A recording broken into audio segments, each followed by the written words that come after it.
Alright mga babayan, magandang araw po sa inyo lahat. Ito, pag-usapan natin itong si Didis Vlogger na si Jiggy Barra. Mayroon po siyang hinaing sa NBI natin. Hmm. Ano ba mga babayan ang kanyang hinaing dito? Sabi niya kasi, ang NBI daw, napakabilis kumilos. Kapag Duterte daw po ang bumabanat kay PBBM. Ha? Ibig sabihin, sarcastic po ang kanyang sinasabi dito, itong si Jiggy Barra. Sinasabi niya dito mga babayan na kapag Duterte raw ang bumabanat, DDS daw ang bumabanat kay PBBM. Napakabilis umaksyon, pinapasapina agad, pinapatanong. Katulad ng nga lang daw mga babayan sa latest ngayon na ang pahayag ni Basti Duterte patungkol sa ulo na gusto niya makuha. Ulo ni PBBM na gusto makuha ni Basti Duterte. Dahil dyan, ay kumilos pa agad ang NBI at pinapasapina itong si Basti Duterte, mga kababayan. Alright? Kaya nagre-react po itong si Jiggy Barra. Ang sinasabi niya dito mga kababayan, napakabilis umaksyon ng NBI kapag DDS Duterte ang nagsasabi at bumabanat kay PBBM. Pero, sabi niya, kapag loyalista raw, loyalistang vlogger, mga congressman, ang bumabanat kay Vice President Sara Duterte, ay wala raw action ang NBI. Hindi raw pinapasapina ang loyalista, hindi raw pinapasapina ang mga congressman natin kapag binibira raw ang Vice President natin. Samantala, ikalawang leader po ng bansa natin. Alright? Yan ang sinasabi dito ni Jiggy Barra. Sa madaling salita, umiiyak si Jiggy Barra mga kababayan dahil sa aksyon at bilis na ginagawa ng NBI. Ang tanong lang natin dito mga kababayan, lalong-lalo na sa iyo, Jiggy Barra. Sir, unang tanong ko, bakit naman ipapasapina ng NBI ang mga loyalistang vlogger sa banat kay Vice President Sara Duterte? Bakit? Ipakita mo sa amin na pinagbabantaan namin si Sara Duterte. Number 1, ilabas mo ang ebidensya na mayroon DDS loyalistang vlogger na pinagbabantaan si Vice President Sara Duterte. Ilabas mo yan. Pangalawa, ang mga loyalistang vlogger ba ay naglalabas ng fake news patungkol kay Vice President Sara Duterte? Wala. Pinagbabantaan ba ng loyalistang vlogger si Vice President Sara Duterte katulad ng pagbabanta ninyo kay PBBM? Wala na naman. Kaya paano paano ipapasabina ng NBI itong mga loyalistang vlogger kung wala naman ginagawang fake news, pagbabanta? Kung tutuusin niya, kayo lang po talaga ang mahilig magbanta sa Presidenteng Marcos. Magmula kay Vice President Sara. Alam naman natin yung tatanggalan ng ulo. Galing kay BP Sara yan. Ngayon galing kay Basti Duterte na naman. Tapos ang banta niya na ipapatay niya si PBBM, Lisa Marcos, Speaker of the House, dating Speaker na si Romualdez. Ang mga loyalista, meron ba kayong nakita? Kahit sa akin na lang. Dahil loyalista naman ako. Kahit sa akin, mayroon ba akong pagbabanta kay BP Sara? Wala po. Hindi ko nga yan minumura si BP Sara. Kahit alam naman natin na pwede magmura kasi gawain nyo. Diba? Alam naman natin yun Pero never ko po yung ginagawa kay BP Sara dahil nirerespeto po natin ang kanyang pagiging politiko. Ang topic lang po natin dito, yung kanyang pagiging bobo. Kasi sabi ng iba. At nakikita po natin sa mga video na medyo iti-iti talaga siya. Bakit? Katulad na lang ng sinasabi niyang in-interview siya ng media na sinasabi niyang imbes na to question lang. Kasi may hearing pa siya. Ano ang sinabi niya?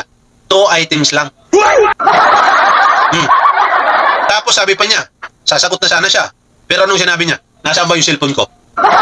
Kasi naroon yung kodigo. Diba? Doon pa lang mga babayan, maaari na po natin sabihin na iti-iti siya or bobo siya kasi nakikita po natin sa video. Pero hindi po natin dito binabati ko si Vice President Sara dahil sa kanyang personal Oh, wala tayong pakialam dyan sa kanyang personal. Issue lang tayo dito.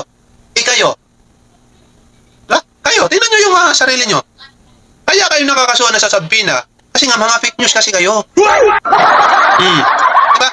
Yan ang totoo. Pakinggan natin ito si G. Barra. NBI ipapasupwe na etong si Mayor Basti Duterte dahil doon sa kamakailan lang na mga pahayag niya laban kay Pangulong Marcos Jr. Dapat lang. Ang galing naman. Oh. Palakpakan naman natin po ang NBI. Nagtatrabaho talaga sila ng maayos. Oo, pero nagtataka po ako na bakit kapag may mga sinasabi about sa Vice President Sara Duterte, pangalawang pangulo naman yon, pangalawang leader ng bansang Pilipinas, bakit hindi nagre-react ang NBI? Bakit hindi pinapasupwena yung mga vloggers, yung mga congress? Simple lang. Kasi hindi fake news ang loyalista. Ha? Hindi rin violente ang mga loyalista. Never po kami nagbanta kay Vice President Sara Duterte. Ang pinag-uusapan lagi namin dito, issue. Kung anong issue patungkol sa confidential funds, patungkol sa kanyang mga video, yun lang po yun. Wala pong pagbabanta na kisyo, papapugutan ng ulo, katulad ng ginagawa ninyo, kailangan namin ng ulo ni Sara Duterte. Wala kaming ganun. Dahil marunong po kami rumispito. May mga pinag-aralan kaya kami. Diba? Pinapakita po namin ang pagiging mayroon po kaming delikadesa. Respect. Sabi pa nga ng kasabihan, respect each other. Kung gusto mong respetuhin ka, ganun po yun. Alright? Man, yung mga politikong kung ano-ano lang yung lumalabas sa bibig nila at binabanatan nila, tulad ng ano? Binabalahura nila ang mga Duterte. Bakit? Tulad ng ano, magbigay ka ng pahayag na binabalahura ang mga Duterte. Magbigay ka ng mga ganyang pahayag. Para malinaw kung mayroon ba talaga. Kasi katulad ng sinasabi namin, lagi namin pinapakita yung video ni VP Sara. Ibig sabihin, galing talaga mismo sa kanyang bibig. Hindi po kami fake news dito. Ikaw, puro ka ganyan. Wala ka naman pinapakita ng ebidensya. Puro ka lang naman chismis. Kaya, hindi pinapansin ng NBI yun. No? Pero bilib ako sa NBI, ang bilis nila umaksyon. No? Lalong-lalo na sa ating mahal na presidente. At nalangaw to nandun sa monitor ko. Yeah. So, no, grabe. Talaga. Kapag ang Duterte may sinabi about sa Pangulo, supwe na agad. Pero kapag yung side ng administrasyon may sinabi sa mga Duterte, Delma, shoutout po sa NBI, magipatas tayo. Magipatas po tayo, yung ang daming ang nagtitreat sa mga Duterte, show. Ang dami raw nagbabanta sa mga Duterte. Bakit hindi mo ilabas para makita ng NBI? Total, nagbibideo ka naman, nagla-live ka naman, bakit hindi mo ilabas yung tinutukoy mo na nagbabanta sa mga Duterte? Total, kinukull out mo yung NBI, dapat mayroon kang ebidensya na pinapakita na ito, NBI, ang nagbabanta sa mga Duterte. Ito, bakit di mo ipasampina? Dapat ganun. Diba? Para maliwanag talaga mga babayan. Hindi yung puro lang kayo dada, tapos wala namang pinapakita ang ebidensya. Samantala kami, laging may mga pinapakita kaming video na sinabi talaga ni Vice President Sara. Katulad na lang ng latest na sinabi ni Basti Duterte patungkol sa ulo ni Pangulong Bongbong Marcos. Yan po mga babayan ay hindi po yan haka-haka. Di ba? Galing mismo yan sa kanyang bibig mga kababayan. Di ba? Hindi po yan gawa-gawa. Tulad nito. Ito, bigyan kita ng example, G. Barra. Para ma-call out, total, kinukull out mo naman ng NBI. Bigyan kita ng example kung paano gumawa ng ebidensya. Halimbawa, katulad nito.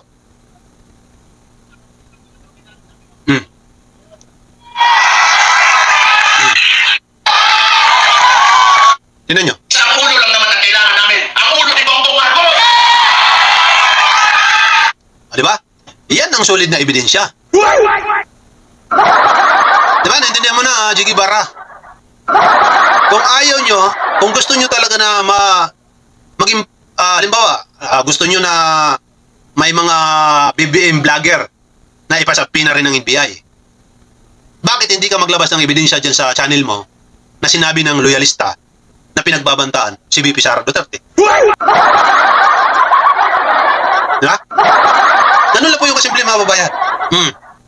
Evidence. Para makita ng mga NBI kung sino yung nagbabanta kay Sara Duterte. Kasi sa pagkakaalam ko, wala. Wala po tayo nakikita na pinagbabantaan ng mga Duterte. Ang nakikita lang po natin, yung mga kanilang kabubuhan. Dahil galing na mismo sa kanilang mga bibig, tapos ina-upload, binibigyan ng reaksyon, comment, pero may ebidensya talaga na pinapakita. Katulad na lang nito. Isang ulo lang naman ang kailangan namin. Ang ulo ni Bongbong Marcos! Katulad yan. Ulo ni Pangulong Bongbong Marcos ang kailangan mo. Anong ibig sabihin yan? Pinagbabantaan mo yung presidente natin. Di ba? Ngayon, anong nangyayari? Umiiyak yung mga DDS vlogger. Dahil ipinasabi na ng NBI si Baste. Pero anong nangyari kay Baste? Imbes na pumunta sa NBI, nasaan siya ngayon? Tumakbo sa Singapore. Nagtago na naman. Diba? Guilty.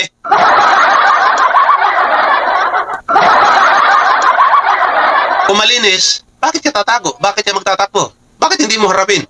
Yung sinabi mo na ulo ni Pangulong Bongbong Marcos ang kailangan mo. Yan ang problema sa inyo eh. Wala talaga, mahihina talaga kayo. Sa totoo lang. Kulang kayo sa dunong.